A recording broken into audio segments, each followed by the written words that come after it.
और अब आपको बताते हैं कि सवात के बाला इलाकों में बर्फबारी का सिलसिला थम गया है। सयाहों की बड़ी तादाद अब भी सियाहती मकामात पर मौजूद है। इस वक्त हमारे नुमाइंदे अब्दुल्ला शीरीन सयाहों के साथ मौजूद हैं। मजीद उनसे जानते हैं। जी अब्दुल्ला, बताइएगा।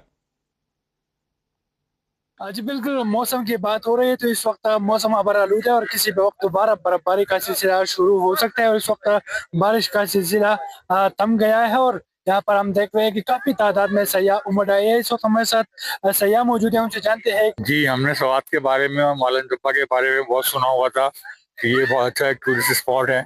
जब हम लोग यहाँ पे आए थे कल, तो उस वक्त तो मौसम ठंड था, लेकिन बर्फबारी नहीं थी। लेकिन अचानक सुबह से जो बर्फबारी हुई है, उसने इस इलाके को और ज्यादा खूबसूरत बना दिया है। सही और ये हमारे लिए अमेजिंग है सही कि हमने इतना अच्छा मौसम यहाँ पे इंजॉय किया है। जी, आपने उनकी बातें जानी तो उन्होंने सयाहों को भी पैगाम दिया कि आप यहाँ पर आ सकते हैं। यहाँ पर बड़ी बर्फ है, लाइव बर्फबारी हो रही है, तो उसके लिए आप तैयारी करके यहाँ पर आए और इस नज़ारों को आप खूब एंजॉय करें। एबटाबाद गलियात में जारी बर्फबारी का सिलसिला